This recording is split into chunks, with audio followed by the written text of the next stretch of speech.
Eh bien, salut tout le monde, ici John McMahon en direct pour parler du remake de Blanche-Neige, pour lire des articles sur Blanche-Neige et des publis de cette page Facebook que vous voyez là. Alors actuellement on est le 20 mars, le film est sorti hier et même avant qu'il sorte, on en parlait déjà en mal et à juste titre. Et on va commencer par cette page qui s'appelle Chronique Central Plaza qui défend ce film, disant que toute remarque jugée inappropriée ou violente sera automatiquement supprimée. Traduction, toute remarque qui ne va pas dans notre sens. Elle parle donc de Rachel Zegler, qui revient sur le déchaînement des passions autour du film. Et elle dit: j'interprète les réactions des gens vers ce film comme une passion pour celui-ci. Et quel honneur de faire partie de quelque chose qui passionne autant. Oui, sauf qu'en fait, elle nous prend pour des couillons quand elle dit ça. Parce que, comme je l'ai dit dans la dernière vidéo sur le dernier trailer, elle s'est fait taper sur les doigts par Disney pour tout ce qu'elle a pu dire en mal sur le film original. Et du coup, elle avait retourné sa veste en disant: ah oui, mais moi j'ai toujours aimé ce film, je comprends qu'il y a des gens qui aiment. Alors qu'elle a dit elle-même qu'elle n'a jamais aimé ce film. 110 commentaires. Oh là là.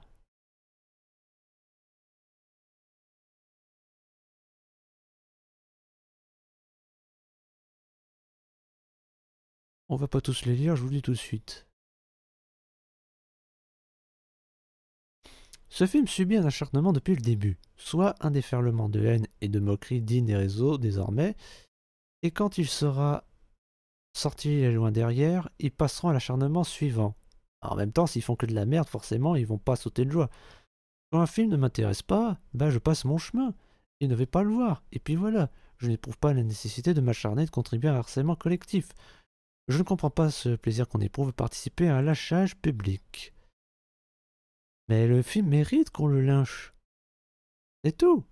L'actrice, c'est une connasse qui n'a rien compris au film dans lequel elle joue. Déjà, elle joue dans le remake d'un film qu'elle n'a jamais aimé. Elle lynche elle-même l'original. Et en plus, quand elle parle, comme je l'ai dit dans la vidéo, quand elle parle de ce film en interview, elle ne parlait pas du film, elle parlait de ses engagements politiques. Voilà, elle se servait de ce film pour faire passer ses engagements politiques. Sauf que non, en fait, si on t'interviewe pour parler d'un film, t'es censé parler du film, et pas d'autre chose. C'est tout. Pas compliqué, merde. Charlotte présidente, ah bah oui, forcément, vu que ça va dans ton sens.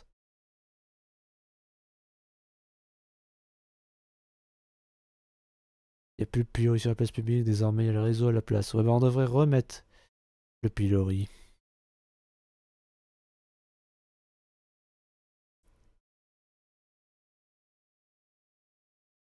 Wow, des commentaires supprimés.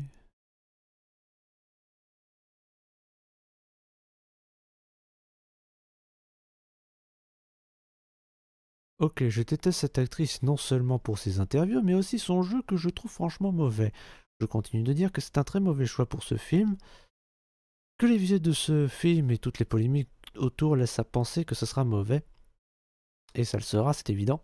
Je souhaite d'ailleurs que ce film soit un bide, moi aussi, car tout est fait pour qu'il se fasse détester, ouais, c'est le cas de le dire, et je suis convaincu que Disney se nourrit de son bad buzz pour se faire une pub sur ce film.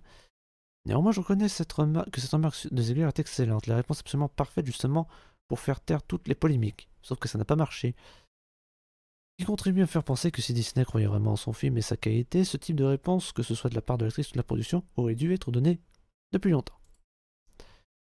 La violence du mot détester quand on parle d'un artiste, une en l'occurrence, me sidère à chaque fois. On peut détester sa manière de jouer, ok, mais de là à dire qu'on la déteste en tant que personne, franchement, c'est consternant. Les mots ont un sens bout de Dieu.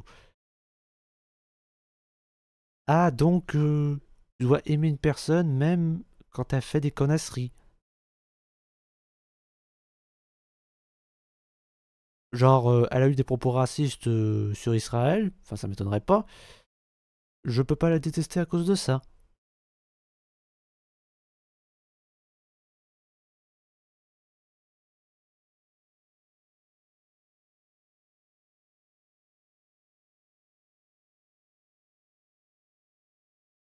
Désolé, je ne déteste pas tant de monde que ça, mais elle est vraiment détestable. Bah oui, elle est détestable, c'est vrai. Donc tu détestes quelqu'un que tu n'as jamais vu. Et alors? C'est un crime? Je veux dire, Macron, je l'ai jamais vu IRL, pourtant je le déteste quand même. Tu sais, j'ai vraiment pas besoin de l'avoir rencontrée. Elle répond de manière spontanée aux questions posées et montre très bien sa personnalité. Vraiment, je comprends pas pourquoi vous la défendez. N'importe qui parle avec son moralisateur et méprisant, je viens pas le voir. Bordel de merde.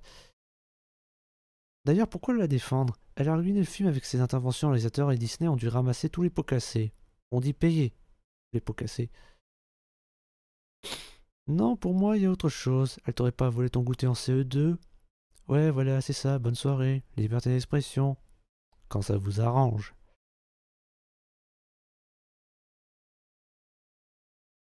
Ouais, je pense que j'en ai assez lu pour cette page, alors on va direct passer à des articles.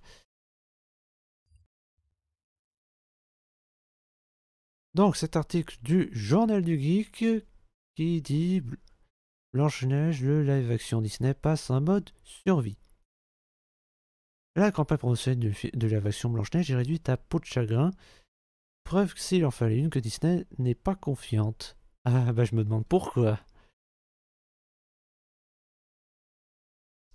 Qu'on aime ou non les adaptations en prise de vue réelle des classiques Disney, ils sont souvent un événement pour la firme aux grandes oreilles.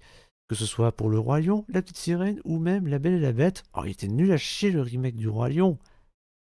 Alors non, c'était pas woke, c'était juste une VF de merde à cause du Star Talent. La Petite Sirène c'est woke, et La Belle et la Bête, ça dénature l'original. Le studio mise beaucoup sur ces relectures pour attirer de nombreux spectateurs en salle, et ça marche. Si Mufasa le Roi Lion est quelque peu déçu, force est de constater que c'est une opération rentable pour l'entreprise. Et dans l'éventualité où la réception ne serait pas assurément bonne, les projets se trouvent une place de choix au sein du catalogue de Disney+. On peut citer Pinocchio en 2022 ou encore La Belle et le Clochard 2 ans plus tôt. Pinocchio aussi c'était woke, et ça dénature aussi l'original. Avec Blanche-Neige, la firme pourrait pourtant se retrouver dans de beaux draps. Depuis son annonce, le projet n'a eu de cesse d'être critiqué. Il l'est de toutes parts pour son approche concernant les 7 nains, autant que pour sa distribution, comme La Petite Sirène avant lui. Le film réalisé par Mark Webb est renié par une partie des spectateurs pour ses choix de casting et des déclarations de Rachel Zegler sur la nécessité de réinventer la mythologie pour l'adapter bordel de merde, l'époque contemporaine. Attends quoi? Pour l'adapter l'époque contemporaine? Putain mais qui a écrit cet article? Pour l'adapter à l'époque contemporaine, ont suscité une vague d'indignation. Les origines colombiennes de l'actrice sont pointées du doigt par une partie des spectateurs, les mêmes ayant fustigé Disney pour avoir confié le rôle d'Ariel à Al Bailey, à ne pas confondre avec Alberi. D'ailleurs, c'est écrit pas comme ça, Al Bailey, je crois. Après, il y a quelques féministes, gauchistes, pro-palestiniennes qui disent ouais, mais on s'en fout que ce soit une latina, on s'en fout de la couleur de peau d'une princesse. Oui, c'est de toi que je parle, Monkey Elisa. Sauf que non, on s'en fout pas, tout simplement parce que elle a la peau blanche comme la neige. Blanche-Neige. C'est pour ça qu'elle s'appelle Blanche-Neige. C'est dit dans le conte et dans le film.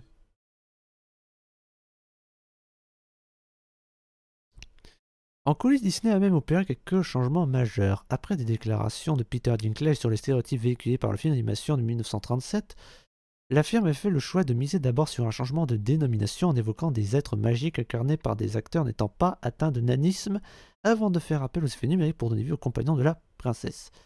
Cette décision a été vivement critiquée par plusieurs acteurs de petite taille qui regrettaient de voir cette rôle et donc cette opportunité de jouer disparaître. Bah c'est comme j'ai dit dans les précédentes vidéos. Peter Dinklage a dit des conneries, du coup bah ils ont pas pris de nains pour jouer les nains. Voilà, ils ont refilé le rôle à des acteurs humains pour faire des nains en image de synthèse. Et du coup, il y a d'autres acteurs nains qui ont dit à Peter Dinklage ah bah bravo, t'es content à cause de tes conneries, des nains, des acteurs nains ont été privés d'un travail. Pourquoi? Parce que ce con de Peter Dinklage a dit ouais, c'est le stéréotype du nain qui vivent dans une grotte. Les nains, ils vivent pas dans une grotte, ils vivent dans une maison, connard. Et puis d'abord, depuis quand des nains, ça vit dans une grotte? C'est Blanche-Neige et les 7 nains, pas Blanche-Neige et les 7 trolls des cavernes, merde. Reprenons. Il y a aussi les divergences évidentes des deux actrices sur le conflit israélo-palestinien, Ziegler ayant milité pour une Palestine libre, tandis que Gadot s'était exprimé au sommet annuel de la Ligue anti-diffamation. La Ligue anti-diffamation. Je n'aurais jamais imaginé que dans l'œil des États-Unis et d'autres pays du monde, on verrait des gens non pas condamner le Hamas, mais célébrer, justifier et acclamer le massacre des Juifs. Alors oui, oui, effectivement, les gens qui défendent la Palestine défendent le Hamas, alors que ce sont des terroristes antisémites, et ce sont des hypocrites parce qu'ils sont là à dire ah ouais, c'est pas bien d'être antisémite, l'extrême droite, c'est antisémite, donc c'est de la merde. Mais j'aime, ouais, le Hamas c'est trop les gentils, alors que le Hamas c'est justement des antisémites. Il y a des photos où on les voit littéralement faire ça. Voilà, ils ont le bras droit bien tendu en l'air, bah, comme des nazis.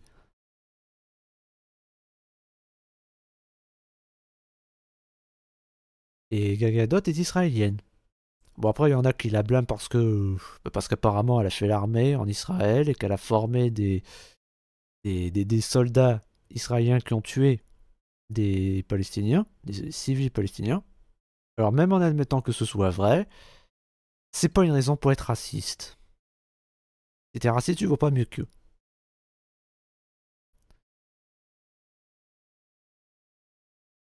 Bref, reprenons. Face à cette situation pour le moins tendue, Mickey a pris des mesures radicales. Pas Mickey, Bob Iger. Si la firme s'était défendue... Alors je regarde juste combien il reste. Ouais, il reste encore tout ça.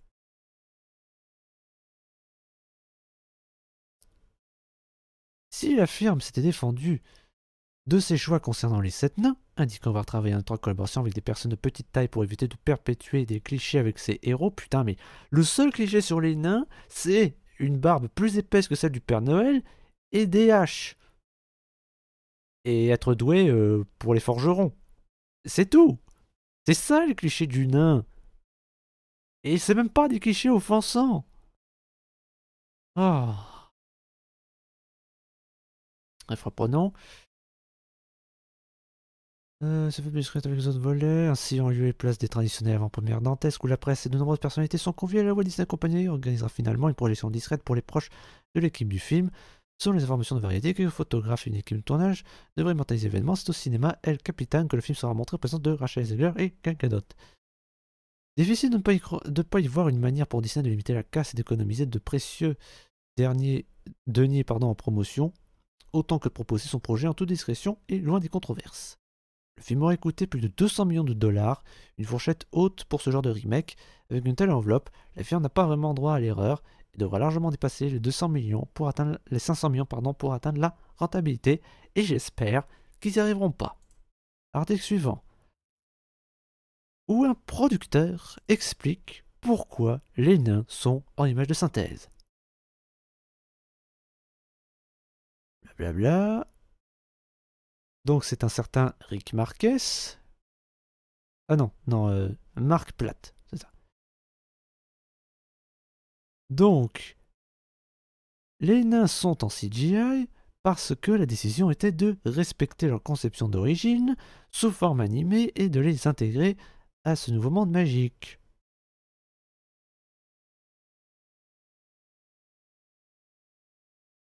Ils nous prennent pour des couillons, vraiment.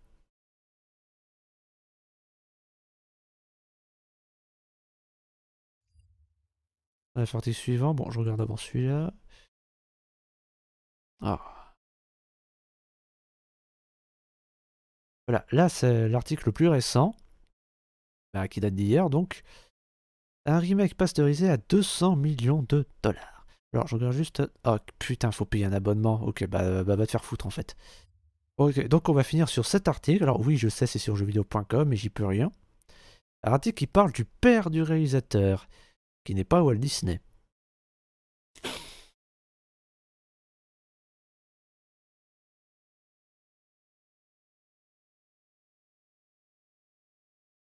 Donc David, le fils de David Hand, a dit je veux dire, c'est un concept totalement différent, et je ne suis pas du tout d'accord avec ça, et je sais que mon père et Walt ne seraient pas non plus. Exactement.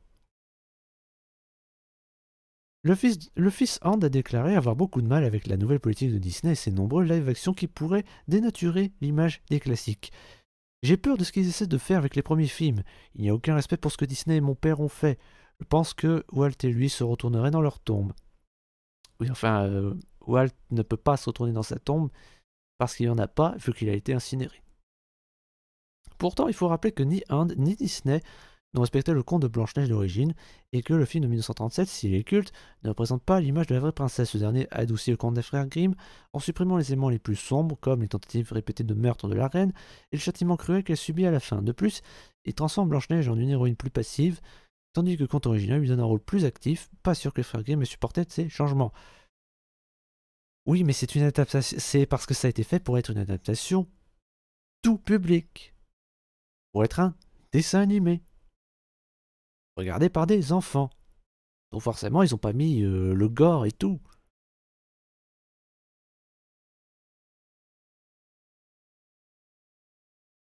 Et puis, bah, c'était il y a des siècles, les frères Grimm.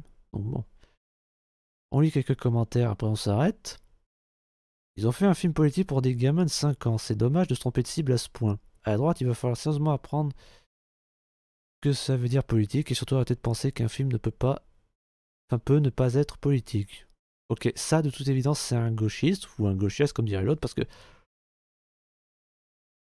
t'as des gauchistes, ils se moquent de toi parce que tu ne veux pas de politique dans un film. Et en quoi c'est un crime? Moi je veux voir un film pour une bonne histoire, pour des personnages attachants, pour des musiques mémorables, des scènes mémorables, pas des messages politiques à la con. Je veux dire, un film ne peut pas être politique, oui, ça existe, des films pas politiques, comme par exemple bah, les Disney, justement. Les Disney. Les films de super-héros, ça, le film avec le clown. Les films de Quentin Dupieux, les 11 commandements, les Soudoués, le film Mario, Vendredi 13, Freddy Krueger, Avatar. Si, Avatar. Le film Dragon Ball, le film Fairy Tail, Harry Potter.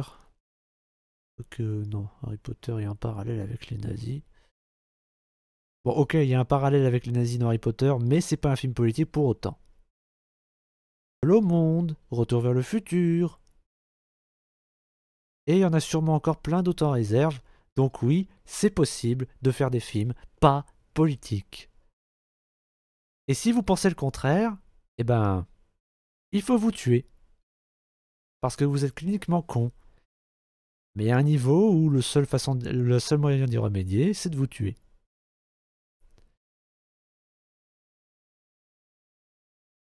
Et non, je dis pas ça parce qu'on est sur jeuxvideo.com.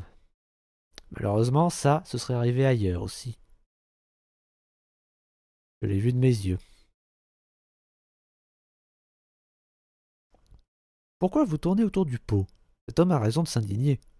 Pourquoi encore prendre une actrice métissée pour jouer Blanche-Neige? Ah, pour les quotas, le score ESG, tout ça. Aucun racisme là-dedans. De plus, elle est hispanique comme moi. Mais à un moment, faudrait juste penser à respecter ce qui a été fait.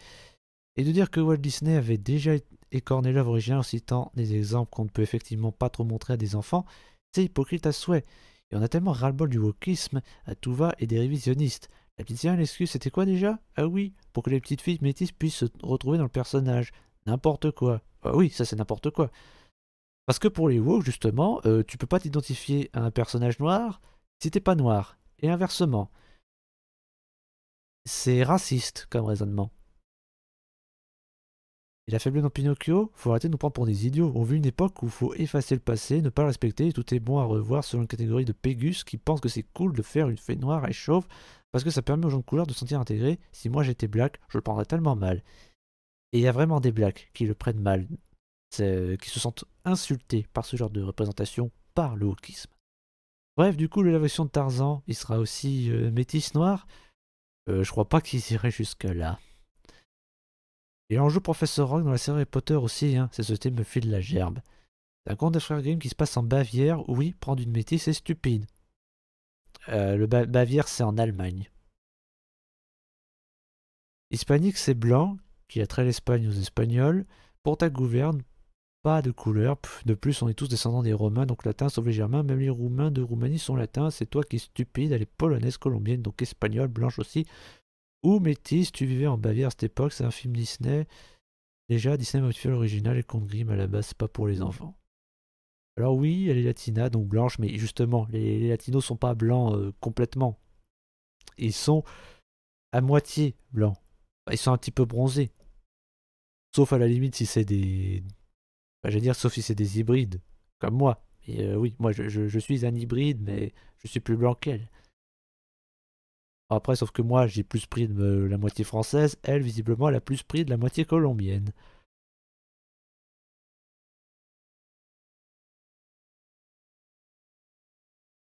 Ce film n'aurait pas dû s'appeler Blanche-Neige, c'est tout. Bah oui. Oh, tellement original. Euh, Ah merde, y a pas d'autre. Bon, c'est pas grave. Surtout que Tonton Walt était bien conservateur. Oh, vas-y, crache sur les morts. C'était prévisible depuis la polémique sur les nains. Au final, juste un remake opportuniste pour se faire bien voir d'une minorité d'extrémistes qui n'ira pas voir le film. Mais oui, c'est exactement ce que je dis. Les hauts ils exigent des films de merde, mais ils ne vont même pas les voir. Ils vont pas les voir. Seul le Royaume a limite la casse via son remake live, et encore ça restait froid et austère comparé à l'animé malgré une technique irréprochable. Et de la majorité extrémiste, t'en fais quoi? Tu t'en fous ou tu veux qu'elle soit plus importante encore? Je leur merde la majorité extrémiste. Il y a aussi un extrémiste, tu t'en rends pas compte, va consulter un psy. Mais il est sérieux lui? La seule chose que tu sais faire, c'est jouer la victime, continue de t'exciter, le wokisme c'est fini, ce film fera un flop.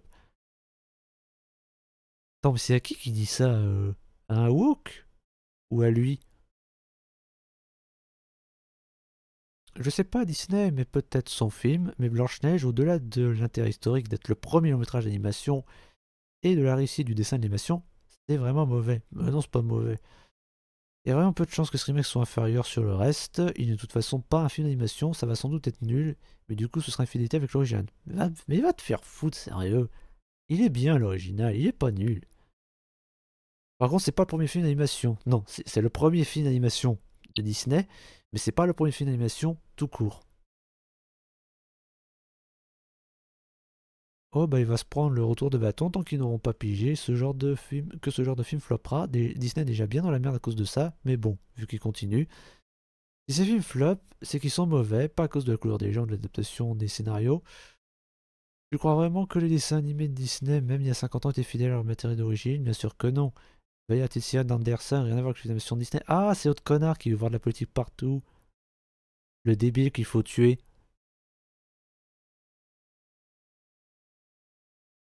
Et pour info, le conte de la petite sirène, ça dit que Ariel elle avait la peau aussi blanche que la perle. Alors elle était peut-être pas aussi blanche que la perle dans le film, mais elle était blanche quand même. Donc ça va. Pour moi, j'ai hâte de le voir. Bah t'es suspicieux en fait. Non, t'es suspecte, pas suspicieuse. Ce que fait Disney 2025 pour ses œuvres, c'est du webmedia avec jeuxvideo.com. Putain, mais Walt Disney a fait cette histoire loin de l'original des frères Grimm, alors ok, c'est un Walt Disney en live. Et bien justement, l'origine de Walt Disney correspondait à son époque patriarcale. Bref, nous sommes au XXIe siècle avec d'autres manières de raconter cette histoire à l'autre de notre époque. Et ils ont fait autrement bien plus correspondant à notre époque. Bref, aucune version est mieux, ni moins bien, c'est différent, c'est tout. Bref, personne n'est obligé d'apprécier cette version ni de la bâcher. Bah si, elle mérite d'être bâchée. Elle le mérite. Et puis pour le patriarcat, oh ta gueule avec ton féminisme. Déjà Disney a modifié l'œuvre originale et qu'on grime à la base c'est pas pour les enfants. Oui, exactement, c'est à quoi je pensais. Et il n'y a pas d'autre com en réserve. Ah, je me demande s'il aurait pas fallu faire ça dans un combuster. Parce que, ouais. Vraiment, le TNT man là qui dit oh, non, non, faut arrêter de croire qu'un film peut ne pas être politique. C'est vraiment du conte concours, lui. Vraiment un conte niveau rouge. Après, je crois qu'il y en a d'autres de niveau rouge, là. Au moins orange. Sur cette page de Disney qu'on a vue sur Facebook, ouais, c'est définitivement des contes niveau rouge. Voilà, je m'arrête là. Je crois que je vais encore me faire du mal avec autre chose après avoir coupé cette vidéo. Dites-moi ce que vous en pensez dans les commentaires. Pas vous les woke, vous allez vous faire foutre. Surtout ceux qui ne sont pas foutus de comprendre que ce film est une insulte à l'original et que des films pas politiques, ça existe. N'hésitez pas à liker, à partager cette vidéo et à vous abonner si c'est pas déjà fait, même si je sais que vous ne le ferez pas. C'était John Bachman, tchuss, et regardez l'original.